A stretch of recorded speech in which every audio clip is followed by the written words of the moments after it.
What's going on, everybody out there? This is Popular Stranger, and we are back at you again today with another MLB 22 The Show Diamond Dynasty video. In today's video, we're going to talk about parallel upgrades and how to boost the overall and attributes to any card on your Diamond Dynasty team. Now, if you guys enjoyed this video, if you like it, if it helps you out, do me a favor, help me out. Make sure you go ahead and click that thumbs up button. Shows a lot of support on the channel, helps the videos get noticed. And also, if you're brand new here because you are searching around YouTube for Diamond Dynasty content, whether it's how to make stubs or how to build your Diamond Dynasty squad, you found the right channel. Stay a while. Just click that subscribe button, turn that notification bell on as well, so you guys are alerted when we drop additional videos. Let's get right on into it. So paralleling cards was something that was introduced last year in MLB The Show 21, and it is a great feature. You can basically build up or upgrade your players, any card on your roster, for free. For all of my Madden Ultimate Team players out there, it's kind of like powering up a card, but the good thing is you don't have to spend your coins, your stubs, anything.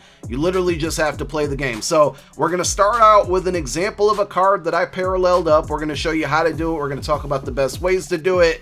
We'll start with this breakout Cliff Lee card that we have in our binder, and this is going to work for any card. So any card that you have, you're just going to hit triangle on PlayStation, Y on Xbox. It's going to pull up the card and all of its attributes here. And if you look on the card art itself, you're going to notice, and it might be a little bit small on your screen, but if you look towards the left, right, like the kind of bottom left corner, there's a Roman numeral 1, it's green, and it says 11,000 out of 12,000. So that's kind of rounding up, but it's saying that this card is a parallel 1, which boosts +1 to all attributes on this card by getting it to parallel 1. You can actually get up to 5, so you can +5 to every attribute on any card just by using it. Within this menu, we see the attributes here. It does say +1 parallel attribute boost active at the bottom of your screen. If you hit your R1 button or right bumper on Xbox, it's going to bring you to the parallel screen. So it's got a lot of information on here. We are specifically looking at a picture right now, but let's just kind of work from left to right. The first thing that we're going to talk about here, it says green parallel, which is number 1. And if you hit R2 on PlayStation or right trigger on Xbox, it's going to bump you over to orange parallel, and then purple, and then red, and finally super factor. So those are the 5 levels. And if you notice, as I go through them, we'll hit L2 to go backwards.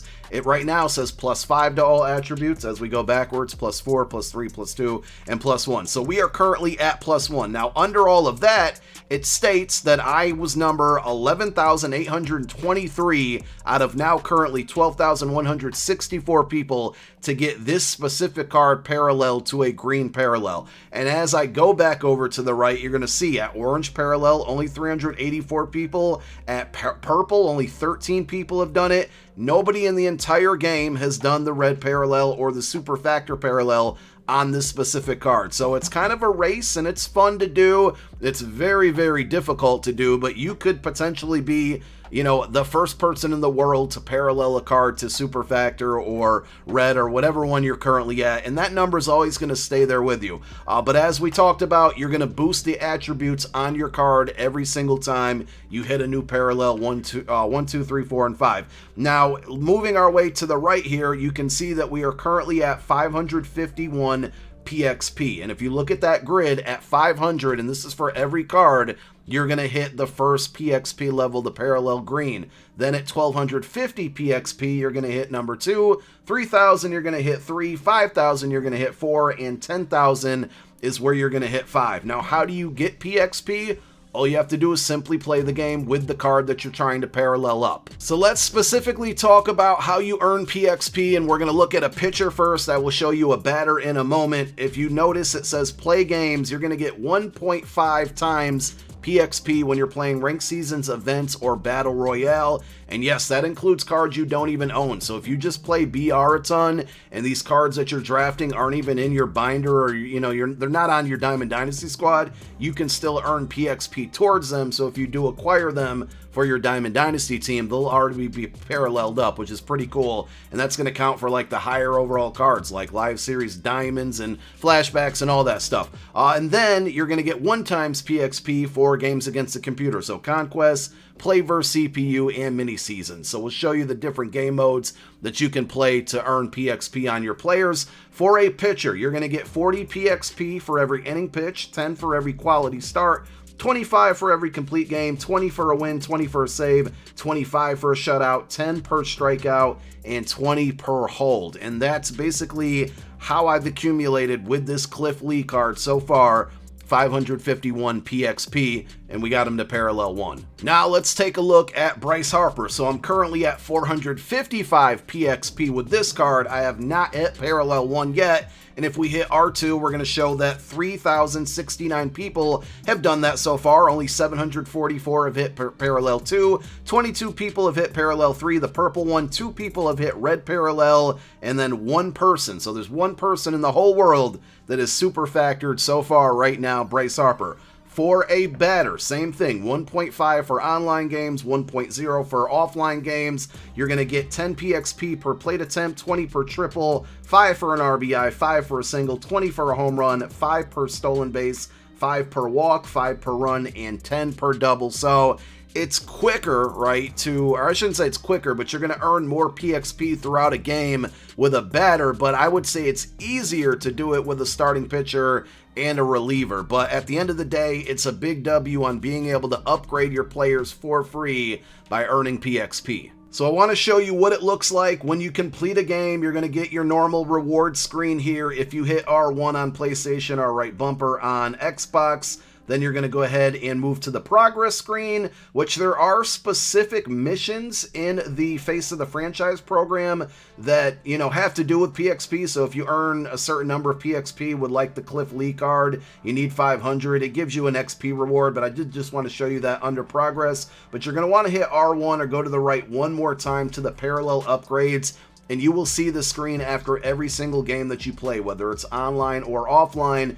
And here it is showing all of the players currently on my roster that played in the game that I had just finished. And it's basically showing where we stand with the PXP at that given moment. So when I screenshotted this, we were at 412 PXP with Bryce Harper. We were at 403 with Nolan Arenado. A lot of my players quickly approaching parallel 1. Now, when you do hit a parallel level with a card, this Cliff Lee, for example, this is a screen that you will see. You get the new card art around the borders of the card art, I should say, the green border, the parallel 1. It tells you the number, or, kind of a round number of where you landed as far as how quick you got that PXP or that parallel 1. And then it says player upgraded +1 to all attributes on the card. Here's just another example of what it looks like after that was done. You can see Cliff Lee now says new tier reached on the finale screen of finishing up a game. So let's end the video by talking about the best game modes to earn PXP. Now, obviously, let's just start with online modes. Online modes give you 1.5 times, so you're going to generally earn more, but you're playing against other humans, so it won't be as easy as the computer. Some will be, most will not be, so, you might not rack up as many stats as you would against the CPU, and of course, against the CPU, you can play on a lower difficulty and still get good PXP. So, online modes, I think my favorite here. I mean, just naturally, if you're playing ranked seasons, you're going to earn it, and that's a good thing. I really like the fact that you can go in and play BR and get players that you maybe can't afford because you don't have enough stubs or you just haven't earned them yet, and then you're kind of working towards paralleling those cards, so when you do get the card eventually, whether it's through a collection or you buy it off of the marketplace, you kind of already a step ahead, right? You already got them paralleled up 1 or 2 levels before even putting them on your Diamond Dynasty roster. So, that's the best way online. It's pretty straightforward. Events, BR, and ranked seasons. Now, for single player modes, a lot of people are going to tell you just go into play versus CPU, play against the weakest team on rookie level, play 9-inning games, and just farm stats like crazy. And while that is a good method, I don't think it's the most efficient method, in my opinion, because at the end of the day, when you're just doing a play versus CPU game, you're not really striving towards anything other than that. I mean, there are different, XP missions that you might be going towards as well. And a lot of the programs, not that we have a ton right now, but like the program structure this year doesn't reward you for at-bats or innings like it did with Team Affinity last year. So it's a little bit of an L there. I personally think, I mean, you can definitely play mini seasons, which I have not, I haven't dived into that one yet, but I know the rewards are pretty solid, and I will be dropping a video on mini seasons coming very soon. I personally think Conquest is the move because you have a lot of repeatable rewards when we look at the mystery map, and we'll talk about this in a separate video probably later tonight. You can earn like unlimited packs from the mystery map. And the same thing with the Nation of Baseball, the USA Conquest Map. The great thing about this is that you're playing against the computer, okay? You're more than likely playing on Veteran or Rookie if you're doing Conquest, right? And by the way, if you don't know how to play Conquest, yesterday we did drop a video going over how to do it, how to beat it easily. So make sure you go watch that video. We will link it down below in the comment section as a pinned comment. But with Conquest, you're playing against the CPU, so you're playing the game. Therefore, you're earning XP just by playing, which is going to help you with the faces of the franchise. You're earning PXP because you're playing with these players in game, and you know it's against the computer on a very easy level, and you're getting all of these rewards from playing through Conquest. So it's packs, it's XP, it's stubs, there's player rewards. And another thing is like I said with the mystery map, there's repeatable rewards. So even if you finish out the USA map, you can repeat these prospect packs and kind of rack them up. And we'll talk about investing in these later because I think they can become lucrative as the year goes on. But I really like right now, early in the year, instead of just doing a play versus CPU game, play all of your Conquest maps because you're going to earn XP, you're going to earn PXP, and you have tons of rewards that you're striving for while you're doing all of that. Rather than just doing the play versus CPU, you're not really getting rewards for doing that. It's just a general game. It's better to do it Conquest. The sim times are fast in Conquest this year, and that's the move that I'm doing to PXP up my players. Hopefully this is clear to you guys. Hopefully you understand it. Hopefully you enjoyed the video and it helped you out. Thank you so much for tuning in. My name is Popular Stranger. I'm out. Peace.